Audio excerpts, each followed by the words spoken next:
Bonjour à tous, alors aujourd'hui on se retrouve pour faire une carte avec des fleurs un peu particulières parce qu'elles sont toutes en matière, un petit peu en tissu. Voilà, donc moi j'aime beaucoup, j'en ai acheté plusieurs paquets de plusieurs couleurs différentes. Je m'en sers aussi bien sur des cartes que sur des pages de scrap. Donc voilà. Donc là je me sers d'un cardstock que j'ai acheté chez Action. J'aime bien parce qu'il est métallisé, donc il y en avait dans plusieurs couleurs, marron, jaune, vert, orange. Et donc là ça se voit pas trop à la caméra, mais c'est un peu brillant, donc c'est plutôt sympa. Et ce cardstock en fait il va me servir aussi à mater la page sur laquelle vraiment je vais travailler. Et ça va apporter un petit peu de couleur, ça va relever un petit peu le tout. Donc je vais venir faire des petites taches sur ma carte. Donc pour faire les taches, moi je me sers de gelatos que j'ai acheté chez Cultura.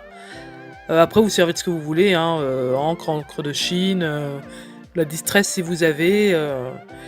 Voilà, donc moi c'est le même système un peu que la distress, je viens de mettre un peu d'encre.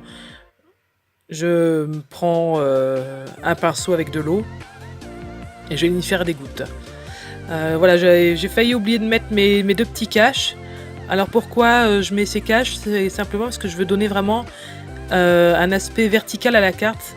C'est pour ça que j'ai pris une carte rectangle. Alors c'est une carte au format classique, hein, 11 par 15 cm à peu près. Et voilà, je veux vraiment jouer dans toute la longueur, toute la hauteur de la carte. Donc pour faire sécher, j'avais le heat gun à côté. Mais quand c'est des petites gouttes comme ça, moi je mets simplement un petit coup de mouchoir. Ça marche tout aussi bien et c'est plus rapide.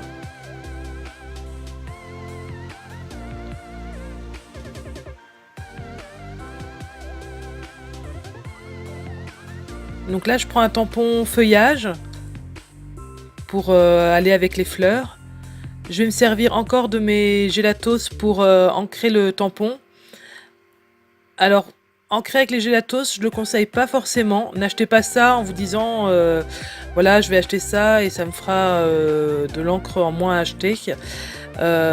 C'est pas très précis en fait, c'est pas très net. Alors moi c'est tout à fait l'effet que je recherche, donc c'est parfait.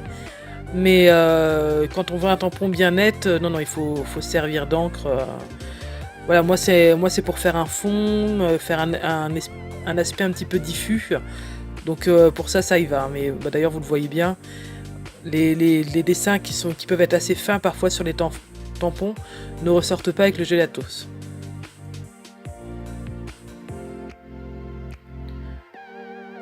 Alors là je prends mes petites feuilles texturées. Donc vous voyez, je vous disais que j'avais acheté plusieurs paquets. Il y avait un paquet qui était plutôt sur les couleurs bleues.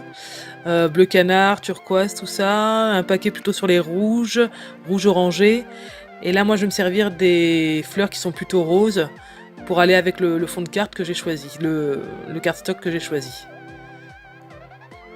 Donc je colle tout ça avec la colle Kléber que j'aime beaucoup. Je la trouve pratique, l'embout est fin, le dosage est facile. C'est vrai que je colle énormément avec celle-là. Donc il y a un petit tamponnage qui est venu s'apparaître là, le petit hello, qui est juste en bas à droite de la fleur. Comme par magie, en fait je l'ai coupé au montage, c'est que je me suis aperçue après avoir collé ma première fleur que j'avais pas mis de sentiment quand même sur ma carte. Donc je l'ai rajouté un petit peu vite fait. J'ai mis juste un petit hello parce que bah, déjà je suis pas très riche en tampons avec des sentiments. Ça va venir, ça va venir. Comme j'avais déjà collé en plus ma première feuille, en gros je voulais quelque chose de fin et je voulais pas casser. Voilà, je veux vraiment que tout l'effet de la carte soit vertical et je voulais pas venir m'étaler sur les côtés. Donc voilà, j'ai juste mis ce petit mot discrètement un petit peu, mais qui ressort, qui ressort quand même. Hein. Donc là, moi, je me suis servi de ces fleurs-là, mais après, ce qui pourrait être sympa pour celles qui aiment bien colorier, ça serait de faire plein de fleurs avec des tampons et de venir tous les colorier après avec ce que vous avez. Hein. Par contre, bonjour le jeu de patience, hein, parce qu'il y a quand même plusieurs fleurs. Voilà, je mets des demi-perles blanches. J'ai pas mis de couleur parce que je trouvais que ça faisait un peu lourd, un peu cucu après avec déjà le cardstock qui était coloré. Donc voilà, je suis restée dans le blanc. Ça vient encore apporter un petit peu de volume. Et voilà, la carte est finie. Donc voilà, j'avais juste envie de faire une petite carte sympa là en quelques minutes. Voilà, l'effet donne plutôt bien. C'est une petite carte vite faite, juste pour le plaisir, comme d'habitude. Mais écoutez, j'espère que ça vous a plu. Je vous dis bye bye et à bientôt.